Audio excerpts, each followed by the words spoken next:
Welcome to ISP tuition classes. तो हम सीख रहे थे चैप्टर नंबर 4 रीवैल्यूएशन, बराबर, यानी कि रिकंस्ट्रक्शन ऑफ पार्टनरशिप। तो उसमें हमने अब तक जो टॉपिक सीख चुके हैं वो हम सीख चुके हैं, सेक्रीफाइस कैसे फाइंड आउट करते हैं, गेन कैसे फाइंड आउट करते हैं। फिर उसके बाद वाली वीडियो में हमने सीखा था कि रीवैल्यूएशन अकाउंट कैसे बनता है, उसकी जर्नल कैसे होती है, डेबिट साइड कौन सी एंट्री होती है, क्रेडिट साइड कौन सी एंट्री होती है। फिर उसी से रिलेटेड हमने क्वेश्चन नंबर 10 किया था। तो उससे और थोड़ा आगे बढ़ते हैं। कल हमने सीखा था कि रिवॉल्यूशन अकाउंट लिखने के बाद जर्नल कैसे लिखते हैं। ठीक है, रिवॉल्यूशन अकाउंट में हमने क्या बनाया था, जर्नल की एंट्री करी थी। आज हम सीखेंगे रिवॉल्यूशन अकाउंट के बाद बैलेंस शीट में क्या इफेक्ट पड़ेगा, है ना। जो रिवैल्यूड हुई हमारी वैल्यू, कुछ असेट्स इंक्रीज हुई, कुछ डिक्रीज हुई, असेट्स क्या हुई है, इंक्रीज हुई, कुछ आउटस्टैंडिंग आया हमारे पास, कुछ लाइबिलिटीज क्या हो गई, डिक्रीज हो गई। तो प्रॉफिट मिला रिवॉल्यूशन अकाउंट में या लॉस मिला होगा, तो उससे हमारी बैलेंस शीट पे क्या इफेक्ट पड़ेगा, बैलेंस शीट में क्या टोटल चेंज होगा, उससे रिलेटेड आज हम क्वेश्चन करने वाले हैं। तो ऐसा ही सेम क्वेश्चन हमें मिलने वाला है क्वेश्चन नंबर 11 टेक्स्ट बुक के अंदर। क्वेश्चन नंबर कौन सा करेंगे, नंबर 11 स्टार्ट करते हैं, पेज नंबर 140 के ऊपर।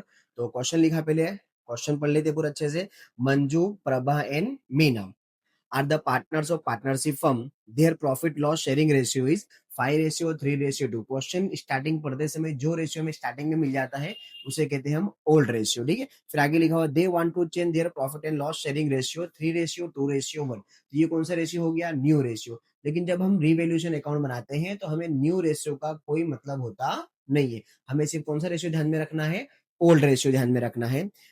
There before they decide to revalue the assets and liabilities. उन्होंने क्या सोचा बाद में कि हम जो हमारे हमने रेशियो तो चेंज कर लिया, उसके बाद उन्होंने सोचा कि भाई जो हमारी असेट्स है और लाइबिलिटीज हम उसको भी चेंज करके देखते हैं। फिर लिखा from the following information prepare the revaluation account. तो क्या बनाना, पहले हमारे को रिवैल्यूएशन अकाउंट बनाना है, account and balance sheet after revaluation. और बैलेंस शीट भी बनानी है, रिवैल्यूएशन बन जाए तो उसके अकॉर्डिंग क्या बनानी है, हमारे को न्यू बैलेंस शीट बना के बतानी है कि भाई रिवैल्यूएशन अकाउंट होने से हमारी बैलेंस शीट पे क्या इफेक्ट होता है। ठीक है, तो वन बाय वन करके क्वेश्चन रीडिंग करेंगे और वन बाय वन करके एंट्री करते चलेंगे। तो कंबाइन एंट्री करेंगे, रिवॉल्यूशन में एंट्री कैसे होगी, बैलेंस शीट में एंट्री कैसे होगी।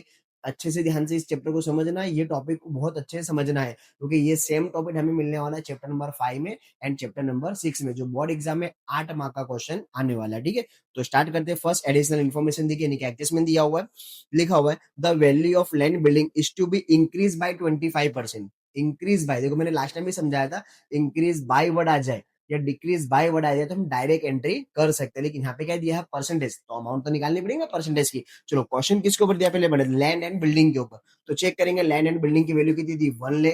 तो 1 लाख का 25% कितना होता है, तो भाई 25,000 होगा। तो देखो लैंड जिसके ऊपर एडजस्टमेंट दिया है, ठीक है, उसको पहले बैलेंस शीट में लिख लेना। लैंड बिल्डिंग किस साइड होती है, असेट्स में, तो लिखेंगे असेट्स में पहले कि भाई लैंड बिल्डिंग क्या दिया हमें, लैंड बिल्डिंग के ऊपर क्वेश्चन है, कंबाइंड नाम है दोनों का, तो लिख देंगे लैंड बिल्डिंग। अमाउंट कितनी दी गई है टेक्स्ट बुक के अंदर, तो भाई 1 लाख। कितनी है टेक्स्ट बुक के अंदर, 1 लाख। उसमें क्या हुआ है, इंक्रीज, क्या बोला है, इंक्रीज। तो इंक्रीज के लिए साइन कौन सी होती है, प्लस की। कौन सी साइन होती है इंक्रीज के लिए, प्लस की, प्लस इंक्रीज। क्या बोला है, प्लस इंक्रीज। कितना परसेंट, 25%। कितना परसेंट बोला है, 25। तो निकालेंगे 1 लाख का 25% हो जाएगा 25,000। कितना हो जाएगा, 25। तो प्लस करके बाहर आ जाएंगे, टोटल अमाउंट कितनी हो जाएगी, 1,25,000। कितना हो गया, 125,000। कितना इंक्रीज हुआ, तो भाई 25,000, यानी कि 25,000 इंक्रीज होगा। तो कहाँ लिखेंगे, रिवैल्यूएशन की क्रेडिट में। अगर लॉस हुआ तो कहाँ पे लिखेंगे, डेबिट में। ठीक है, तो यहाँ पे लिखेंगे by land building, land building.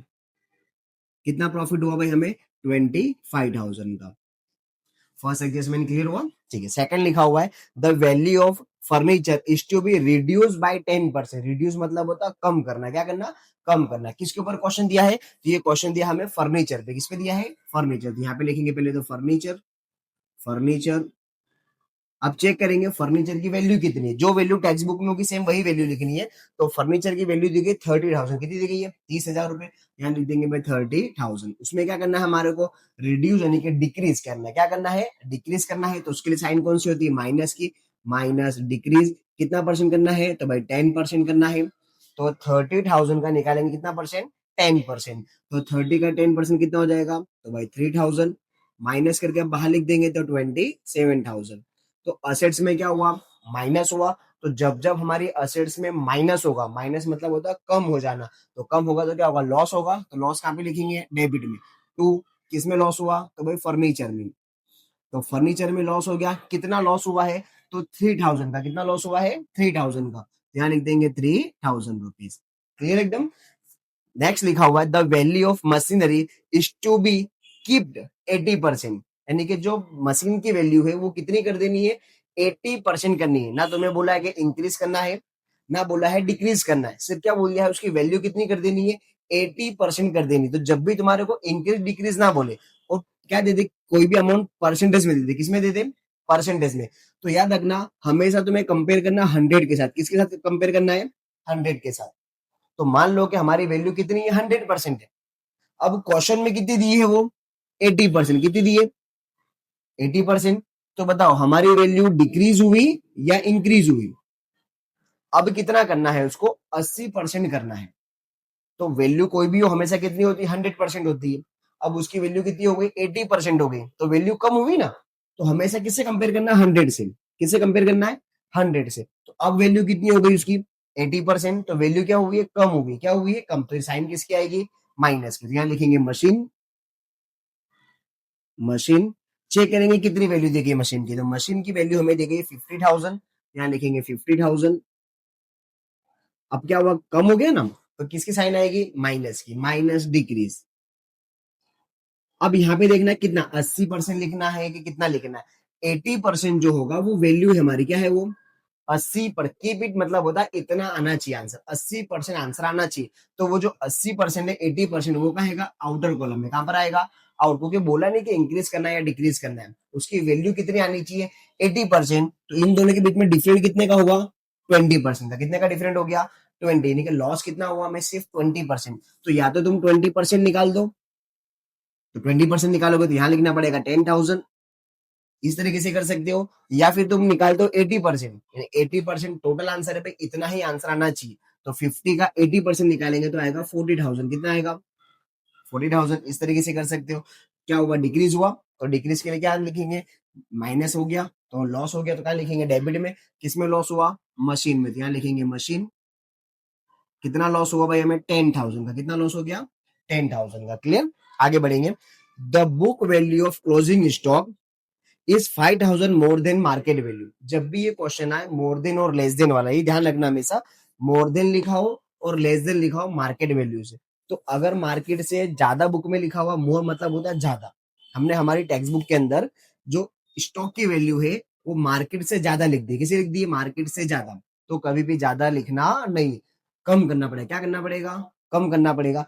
अगर मान लो कि हमने बुक के अंदर मार्केट से कम वैल्यू लिख दी, क्या लिख दी है, मार्केट से कम लिख दी है, तो फिर साइन किसकी लगानी है, प्लस की। यानी कि मोर वर्ड आ जाए तो माइनस, और लेस वर्ड आए, less than market value, less word आ जाए तो प्लस की साइन। अपोजिट याद रखना, मोर के लिए माइनस एंड लेस के लिए प्लस, लेकिन मार्केट वैल्यू होना जरूरी। ठीक है, तो यहाँ पे लिखेंगे किसके ऊपर क्वेश्चन था ये, स्टॉक पे। यहाँ लिखेंगे स्टॉक,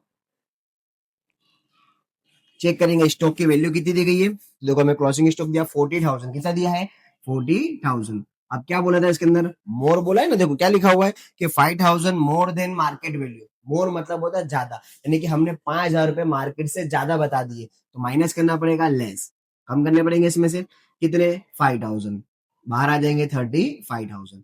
तो स्टॉक की वैल्यू क्या हो गई, लेस हो गई, यानी कि कम हो गई।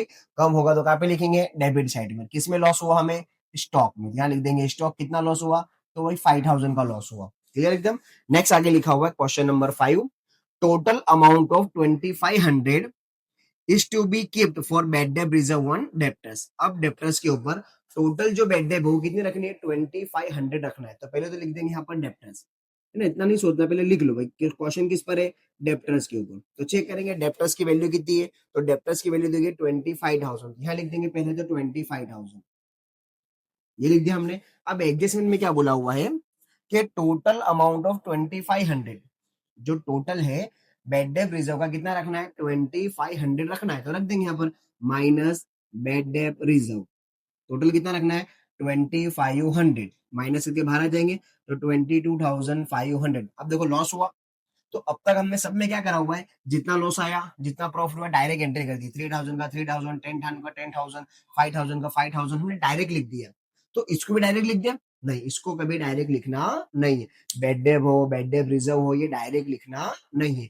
तो पहले चेक करना बैलेंस शीट के अंदर क्या बैड डेब रिजर्व ओल्ड वाली हमारे पास है, ये तो करंट ईयर की होगी। देखिए इस साल टोटल कितना लॉस हुआ हमें, 2500 रुपए का, यानी कि 2500 रुपए का टोटल लॉस हुआ है। तो चेक करो क्या लास्ट ईयर कितना लॉस हुआ है। तो देखो बुक में कहीं ना कहीं लिखा होगा, देखो लिखा हुआ बैड डेप्टर्स के नीचे bad डेब 1000 rupees.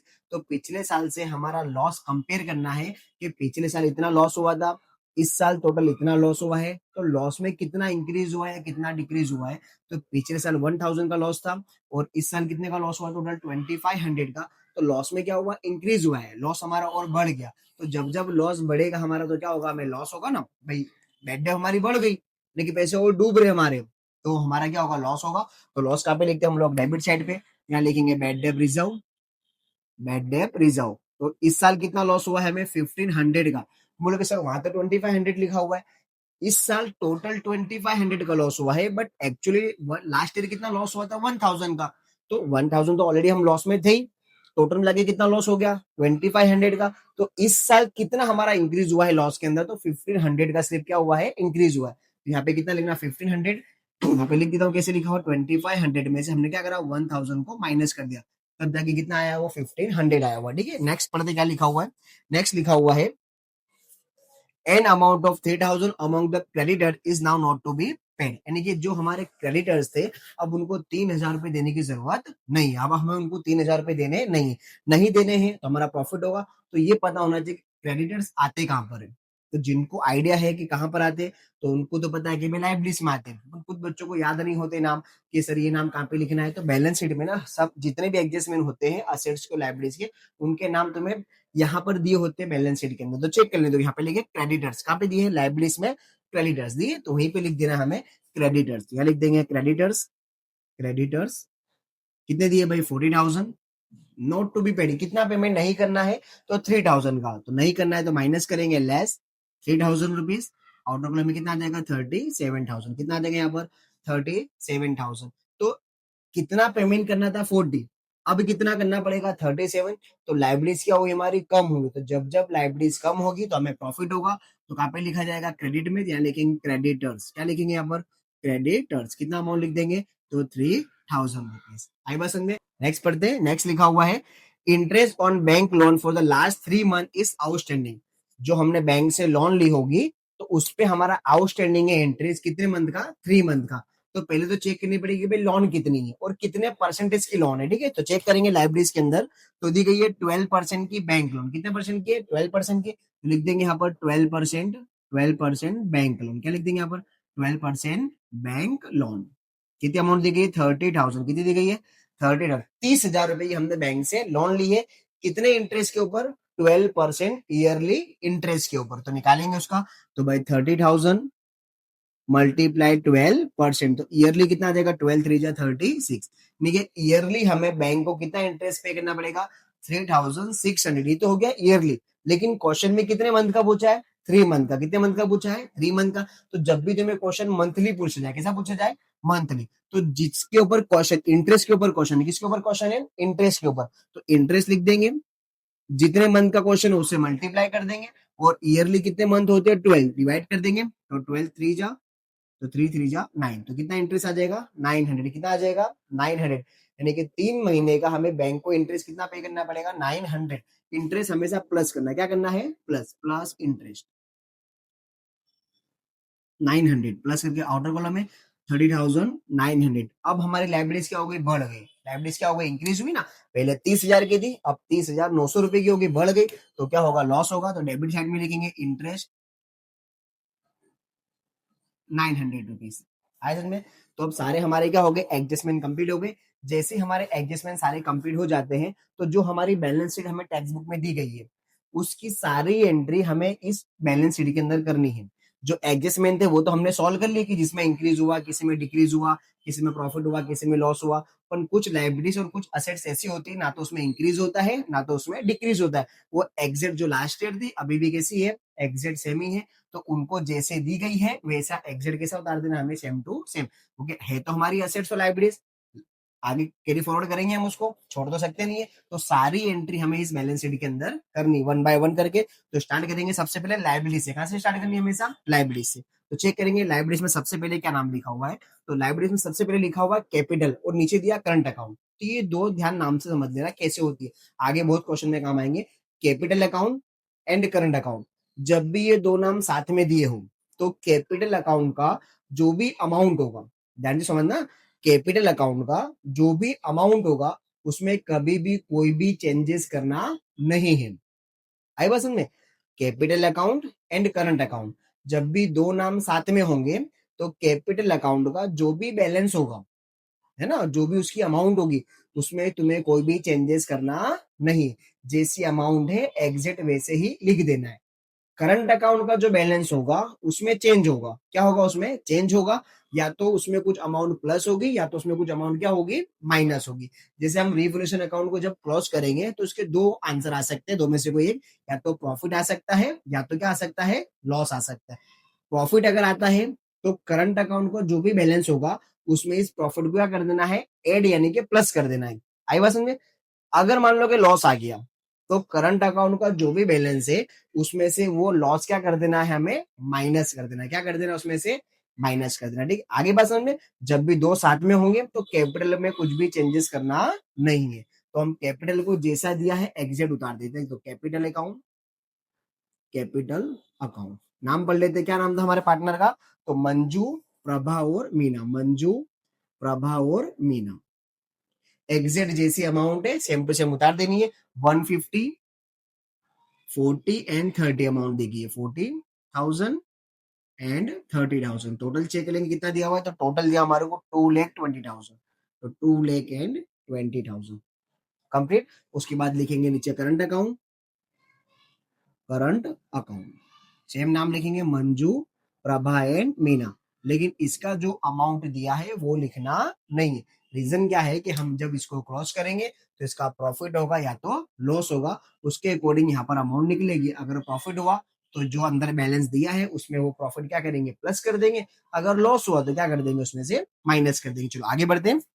12% bank loan already हम लोग लिख चुके हैं, क्रेडिटर्स ऑलरेडी लिख चुके हैं।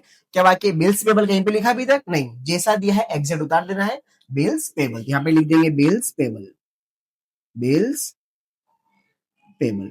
अमाउंट चेक करें कितनी दी गई है, तो बिल्स पेबल की दी गई है 10,000 रुपीज। कितनी दी गई है? 10,000 रुपीज। चलो ये इधर कंप्लीट हो गया लाइब्रेरीज। असेट्स में सबसे पहले क्या है? लैंड बिल्डिंग, ऑलरेडी हम लोग लिख चुके हैं। फिर लिखा हो मशीनरी, ऑलरेडी लिख चुके हैं मशीनरी भी। फिर लिखा हो फर्नीचर, ऑलरेडी हम लोग फर्नीचर भी ऐड कर चुके हैं। फिर इन्वेस्टमेंट, अभी तक कहीं पर हमने इन्वेस्टमेंट की एंट्री करी नहीं है, इन्वेस्टमेंट जैसा था एग्जैक्ट उतार देना, इन्वेस्टमेंट। चेक करेंगे अमाउंट कितनी दी गई है, तो इन्वेस्टमेंट की अमाउंट दी गई है 50,000। कितनी दी गई है? 50,000 रुपीज। जैसा हो सेम उतार देना। उसके बाद लिखा हुआ स्टॉक, ऑलरेडी लिख चुके हैं। उसके बाद लिखा हुआ है डेप्टर्स, ऑलरेडी लिख चुके हैं हम लोग। उसके बाद लिखा बिल्स रिसीवेबल, अभी तक उसकी एंट्री करी नहीं है, तो लिख देंगे bills receivable, bills receivable. Amount check करेंगे कितनी दी गई है, तो अमाउंट दी गई है 5,000 रुपीज। एंड लास्ट लिखा हुआ कैश बैलेंस, तो यहाँ लिख देंगे cash balance, cash balance. Amount दी गई उसकी हमें 40,000 रुपीज, यहाँ लिख देंगे 40,000 रुपीज। तो ये तो हमारी बैलेंस शीट की सारी एंट्री क्या हो गई? कंप्लीट हो गई। अब क्या करेंगे? हम रिवोल्यूशन अकाउंट को क्लोज करेंगे। ठीक है, तो क्लोज करते हैं उसको। चलिए स्टार्ट करते हैं। टोटल करना 2,500 प्लस 3,000, तो इसका सॉरी 25,000 प्लस 3,000, टोटल कितना है? 28,000। अब इधर का चेक कर लेते हैं, दोनों तरफ एग्जाम में चेक करना है कि इधर टोटल ज्यादा आ रहा है या डेबिट साइड का आ रहा है। तो इधर 28,000 आया, 3, 13, 18, 19, इधर का कम ही लग रहा है, यहीं का ज्यादा लग रहा है। ठीक है, तो 28,000 को दोनों साइड लिख देंगे, 28,000। सेम यहाँ पर भी 28,000।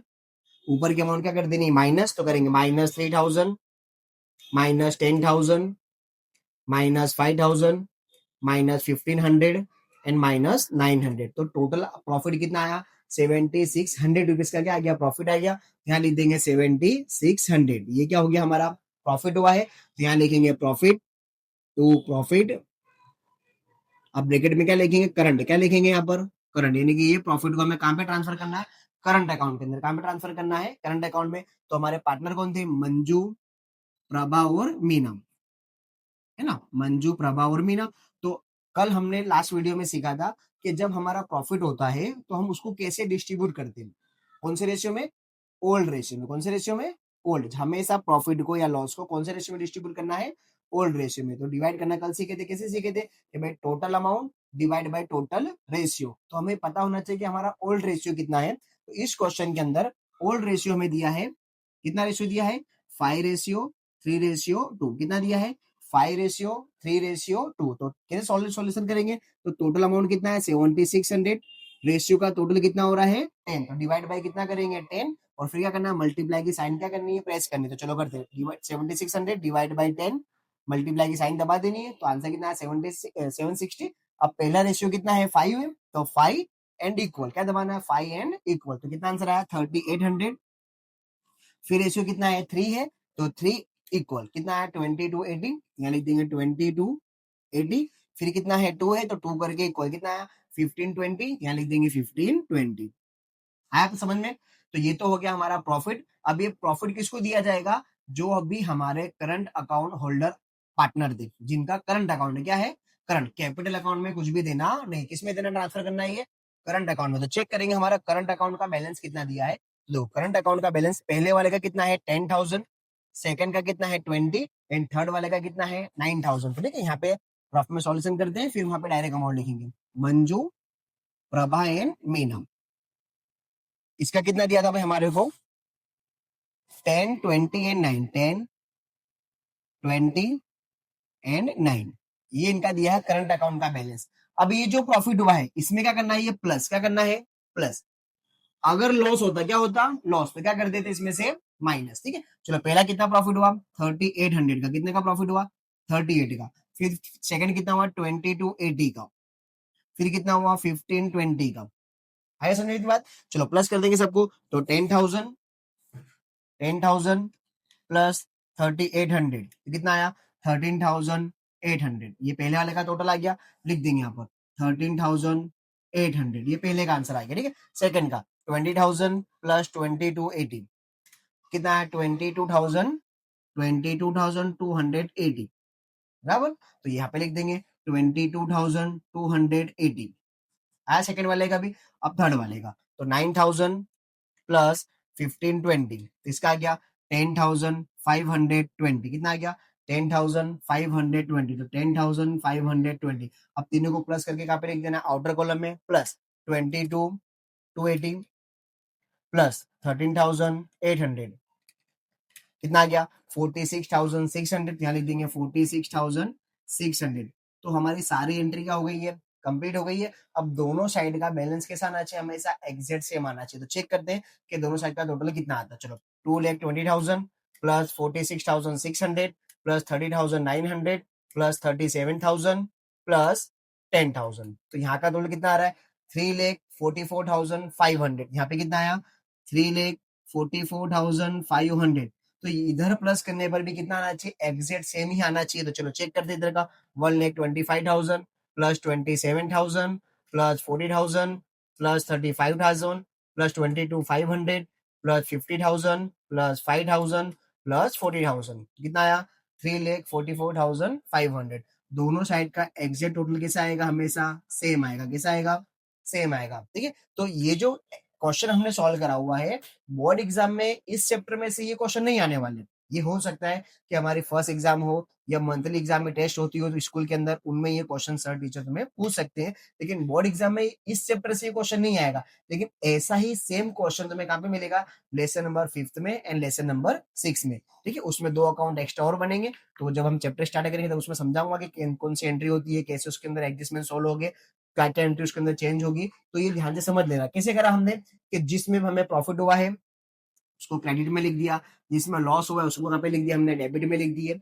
अब जिसके हमने एडजस्टमेंट सॉल्व उसको देखो मैंने ब्लू बॉल पेन से लिखा हुआ, तो ये समझ जाना ये कौन से वाले, एडजस्टमेंट वाले। और जिसको मैंने ब्लैक से लिखा हुआ ना, इसका मतलब क्या है कि एडजस्टमेंट के बाद की एंट्री है। कैसी है, एडजस्टमेंट के बाद की, जिसको तुमको समझने में इजी लगे, इसलिए 2 अलग अलग पेन से लिखा हुआ है कि जो हमने स्टार्टिंग में एडजस्टमेंट सॉल्व करे वो सब हमने ब्लू से में लिख के दिए हैं, और जो हमने बाद में लिखा हुआ है एडजस्टमेंट के बाद वो सब किससे लिख दिया है, ब्लैक पेन से। इसमें समझ पड़े कि एडजस्टमेंट के बाद कैसे सॉल्यूशन करना है। ठीक है, तो एक बार अच्छे से पूरा स्टार्टिंग से लेके एंड तक वापस एक बार रिपीट करना वीडियो को, तो बहुत अच्छे से तुम्हें समझ में आ जाएगा। ठीक है।